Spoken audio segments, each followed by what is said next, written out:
What's going on, world? It's your girl Emmy here. Welcome back to my channel. Welcome back to my bedroom, and welcome back to another episode of me. In this video, I kind of wanted to talk about menstrual magic and things that'll help lighten your period. I have always had really bad periods, like since I can remember, very heavy, long periods. So everything I'm about to say, I have used in my own experience.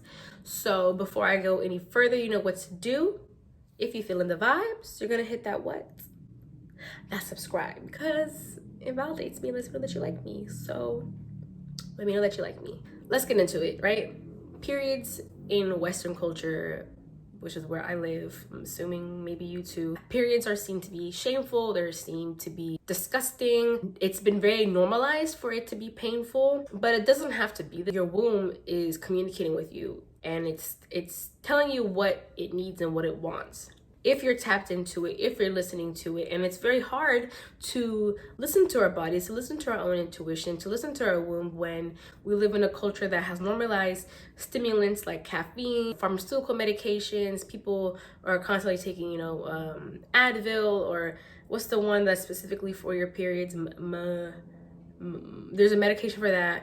The meat industry, all the antibiotics and all the other stuff that's in our food. We don't get enough sleep. We're constantly stressed. People aren't exercising enough. There's all these things that throw our body off equilibrium. We're also eating shit food. We're eating shit food since we're a child. So all of these things add up and disrupts our ability to listen to our body. But also there's so much shit that needs to be detoxed in our bodies. Like, you think you do a little cute 7-day celery juice cleanse, whatever the girls are doing nowadays, and it's like, okay, yeah, that did do something, but you have your whole lifetime of cleansing that needs to be done, if that makes sense. If you really want to cleanse yourself inside out, spiritually, everything. In ancient cultures, women were worshipped. Women were idolized to be the closest thing to God. And when they were on their periods, they were seen to be even more magical because of the fact that their intuition was heightened. You are more intuitive when you're on your period. Have you noticed when you're on your period, you're a lot more agitated, you're a lot more irritable, especially for somebody that's a bit more empathetic. You might realize that you are able to feel people's energy more. Going out, socializing, those things might feel less appealing to you when you're on your period. Those are the reasons why. And period blood can be used in a lot of spiritual rituals and used in different kinds of magic practices, which I'm not really gonna go into right now. But you can even use your period blood to do many different kinds of magic and rituals and so yeah, it's a very powerful thing. Your periods are a very powerful thing. But that's not really the purpose of this video. I don't think I'm gonna really talk about it. But today we're just gonna talk about some lifestyle changes that will help make your periods a lot less painful. The first thing is yoni steaming. You can buy herbs that are specifically for yoni steaming. You can also just do it yourself. I like to use a tiny bit of tea tree oil, rose, hibiscus, lavender, rosemary, and then just sit over the pot for a little bit. That's very good for cleansing and even tightening your vaginal wall and vaginal muscles. Not eating dairy and meat. I think that's pretty self-explanatory now in the end of 2022.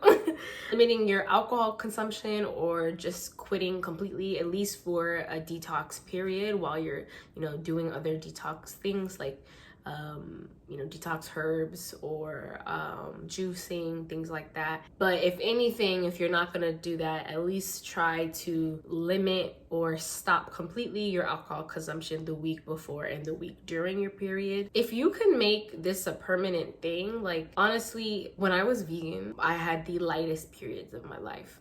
And I feel like if you talk to anybody that's a vegan, I'm not talking about the Beyond Meat eating vegans that only really eat that. I'm talking about they eat a lot of plant-based foods.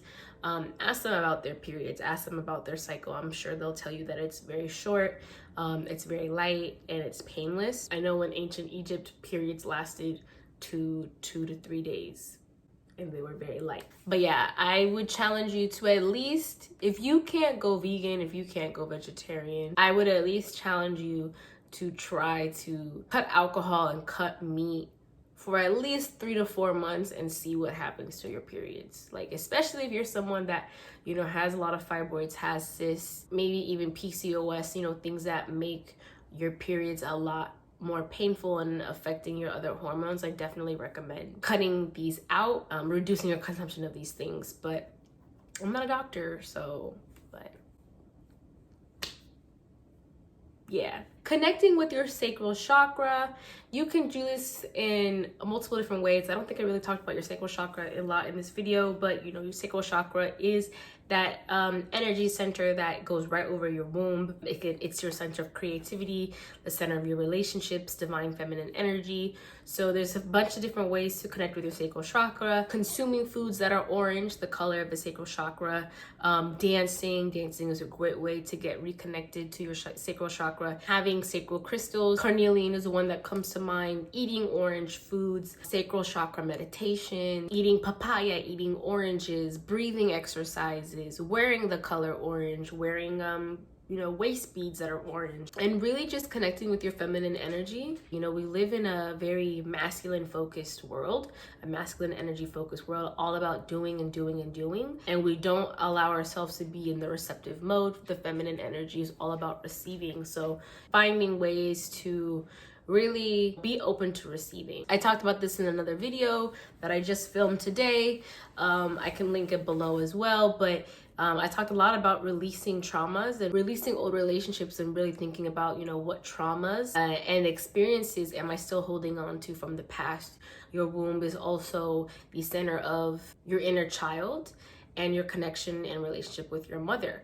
So there could be maybe some things manifesting in that way, maybe some childhood trauma that you haven't fully released, that it may be time to tap inwards via some meditation, childhood healing meditation, or even just meditating and asking yourself, you know, before going into meditation, you know, setting that intention to really understand spirit, womb, you know, show me what things am I still holding on to, and you'd be really surprised what situations will come to the surface that you will have probably even blocked out, most likely, because that's what we do with trauma. You block it out and you forget about it, right? But yeah, these traumas, they can be sexual as well. What kind of sexual experiences have you suppressed? You have to heal to have healthy periods. Facing your trauma, doing that shadow work, connecting with your shadow self, connecting with your inner child, talking to your inner child, you know, communicating with your inner child and really understanding areas that he was let down, and figuring out how you can move past it, how you can be there for the baby version of you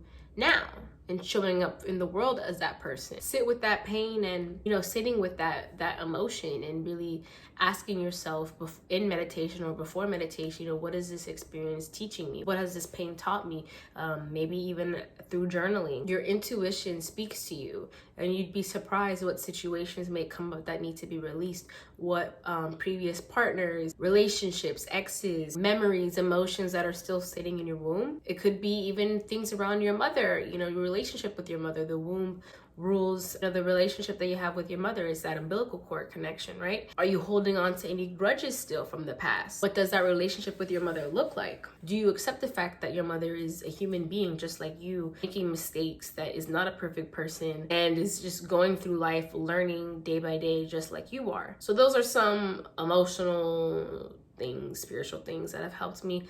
Some herbs that have helped me, that have really been beneficial for me. I used to have an extremely heavy flow. Red raspberry leaf, I used to drink it as a tea, maybe like 3 times a day. She did wonders. Ginger, wormwood is another herb. Motherwort, I made a concoction mixing all 4 of those herbs.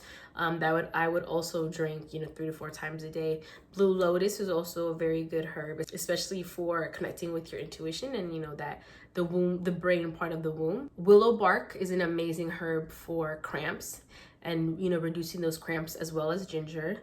Getting regular sleep also is very beneficial for regulating your period cycle, as well as lowering your stress and getting some sort of exercise in.